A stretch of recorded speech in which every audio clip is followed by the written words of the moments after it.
दोस्तों अगर शरीर को स्वस्थ रखना है तो हंसना जरूरी है और हंसने के लिए हमारे चैनल हिंदी जोक एवरीवन को लाल बटन दबाकर सब्सक्राइब कर लीजिए और बगल में जो घंटा है उसको दबाकर ऑल नोटिफिकेशन ऑन कर लीजिए ताकि हमारा वीडियो सबसे पहले आपके मोबाइल में चला जाए। एक लड़की ने फेसबुक पर फोटो अपलोड की और पोस्ट किया कि आप मुझे क्या बनाना चाहते हैं।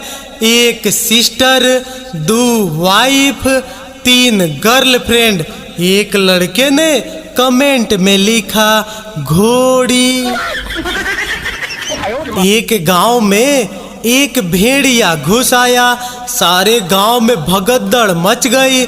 एक बहुत मोटी औरत अपने पति से बोली, आओ हम भी भाग जाए, कहीं भेड़िया हमें उठा कर न ले जाए।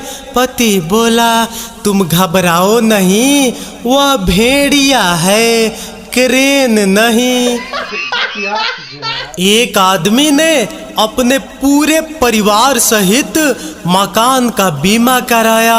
अचानक एक दिन उसका मकान आग लगने से ध्वस्त हो गया। बीमा कंपनी का ऑफिसर जायजा लेने के लिए आया और उसने आदमी से कहा, चिंता मत करो, हमारी कंपनी की पॉलिसी सबसे अच्छी है, हम आपको ऐसा ही नया मकान बनवा कर देंगे। आदमी बोला, अगर आपकी कंपनी की यही पॉलिसी है तो मेरी बीबी का बीमा अभी खत्म कर दीजिए। एक बस में एक लड़का साथ खड़ी लड़की पर जानबूझकर गिरने लगा तो लड़की गुस्से से बोली, लड़की बोली, क्या करते हो? लड़का बोला, जी सरकारी नौकरी। लड़की बोली, लड़कियां छेड़ना सरकारी नौकरी है? लड़का बोला, नहीं, यह तो मैं ओवर टाइम कर रहा हूँ। एक शहरी लड़का नदी में बतकों पर निशाना लगा रहा था। निशाना चूक गया और पानी भर रही एक देहाती महिला का घड़ा फूट गया। तभी लड़का स्त्री के पास गया और बोला, सॉरी फॉर दैट। यह सुनते ही औरत एक झन्नाटेदार थप्पड़ लड़के को मारा और बोली, दहीजरा के नाती, एक तो घड़ा फोड़ दीहिस, ऊपर से कहत है साड़ी फाड़ देब। अरे हम तुहार करेजा निकाल लेब। अब लड़का बेहोश। एक मेढक ज्योतिषी के पास गया और अपना भविष्य पूछा। ज्योतिषी बोला, एक लड़की मिलेगी और तेरा दिल ले लेगी। तभी मेढक खुशी से उछलते हुए बोला, कहाँ मिलेगी? ज्योतिषी बोला, बायोलॉजी के लैब में मिलेगी। अब मेढक बेहोश। पप्पू अपने पड़ोसी के घर मिठाई का डिब्बा लेकर जाता है और बोलता है, ले मिठाई खा, मेरी बीबी को कॉल सेंटर में प्रमोशन मिल गई है। पड़ोसी बोला, अरे वाह, तो अब वो क्या बन गई है? संता बोला, वहाँ की सबसे बेस्ट कॉल गर्ल। एक आदमी ने कंडक्टर से पूछा, आप कितना देर बस में रहते हैं? कंडक्टर बोला, 24 घंटे। आदमी बोला, वो कैसे? कंडक्टर बोला, देखिए 8 घंटे सिटी बस में रहता हूँ और बाकी के 16 घंटे बीबी के बस में रहता हूँ। कॉलेज स्टूडेंट के ग्रुप ने एक वकील साहब से पूछा, सर वकालत का क्या अर्थ है? वकील साहब ने कहा, इसके लिए मैं एक उदाहरण प्रस्तुत करता हूँ। मान लो कि 2 व्यक्ति मेरे पास आते हैं, एक बिल्कुल साफ सुथरा और दूसरा बेहद गंदा है। मैं उन दोनों को सलाह देता हूँ कि वे नहाकर साफ सुथरे हो जाएं। अब तुम लोग बताओ कि उनमें से कौन नहाएगा? एक स्टूडेंट ने कहा जो गंदा है वो नहाएगा।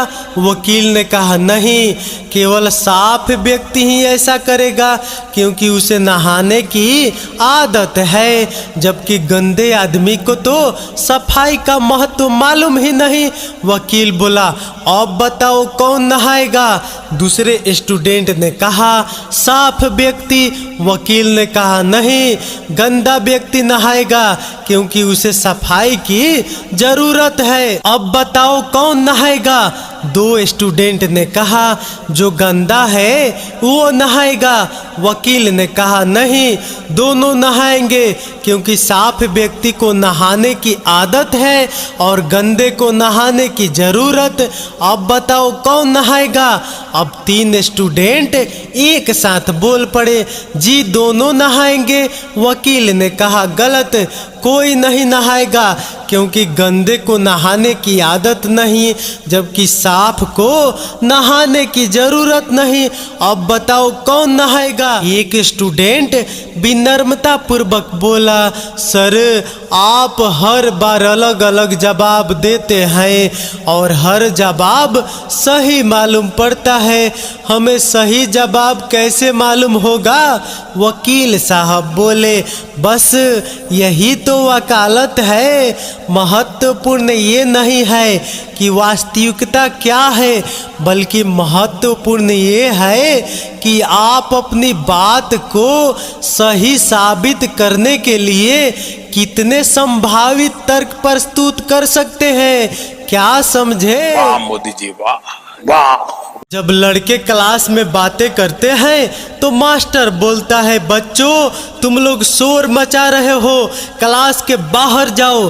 अगर जब लड़कियां बातें कर रही हो तो मास्टर कहता है क्या बातें चल रही है जी, हमें भी बताओ। एक बार दो पाकिस्तानी ट्रेन में सफर कर रहे थे, उनके बगल में एक भारतीय भाई भी बैठा हुआ था। पहला पाकिस्तानी दूसरे से बोला इस चैन को खींचने से क्या होगा? दूसरा बोला 500 रुपया जुर्माना देना पड़ेगा।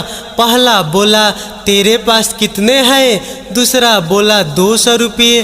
पहला बोला मेरे पास 300 रुपये है। फिर क्या था, दोनों ने मिलकर चैन खींच दी, ट्रेन रुक गई, पुलिस आ गई। पहला बोला अब हमें पैसे नहीं देने पड़ेंगे। पुलिस ने पूछा चैन किसने खींची? तो दोनों ने मिलके भारतीयों की तरफ इशारा कर दिया। पुलिस ने उससे पूछा तुमने चैन खींची? भारतीय बोला हाँ खींची। पुलिस ने पूछा क्यों खींची? भारतीय बोला इन दोनों पाकिस्तानियों ने मुझे डराया, धमकी दी और मेरे 500 रुपये छीन भी लिए।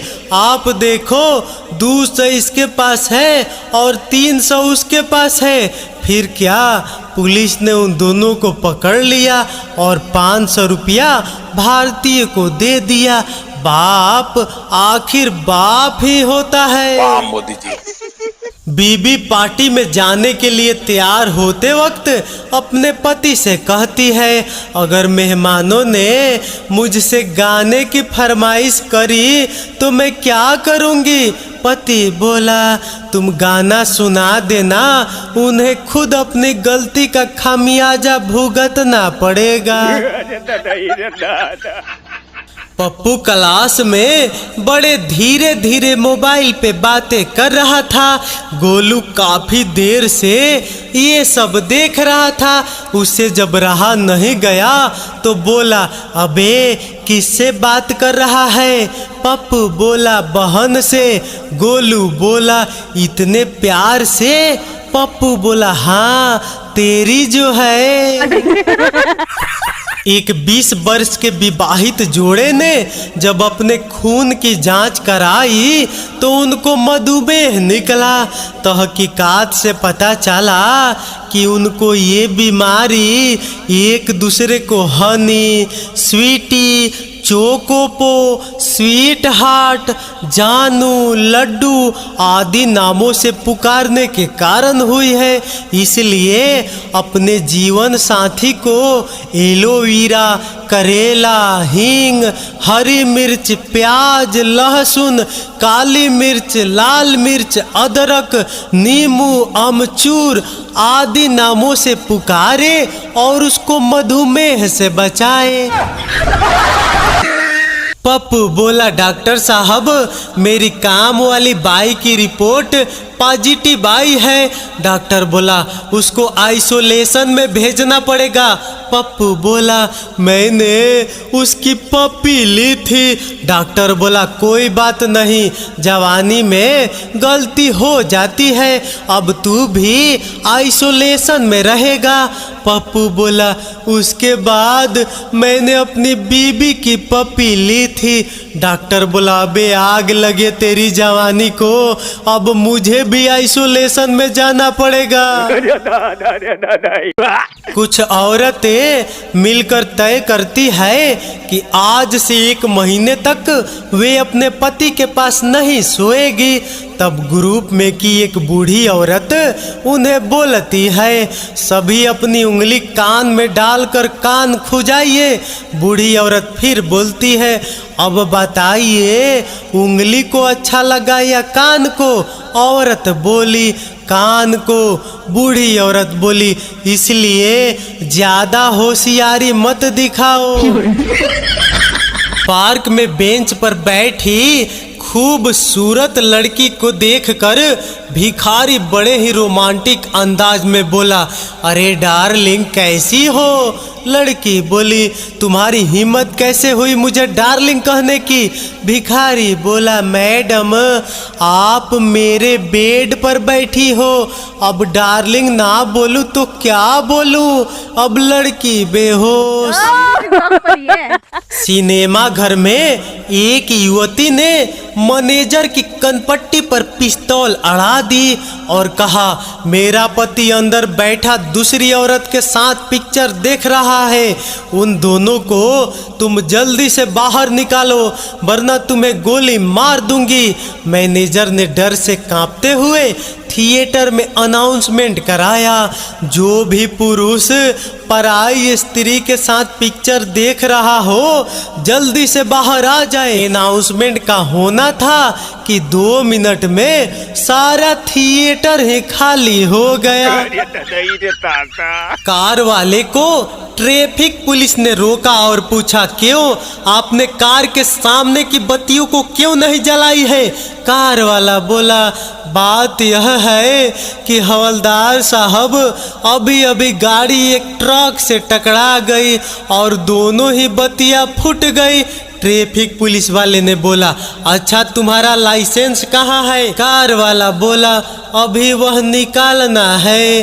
ट्रैफिक पुलिस वाला बोला, ठीक है, एक साथ 2 अपराध करने के कारण मुझे आपको गिरफ्तार करना पड़ेगा।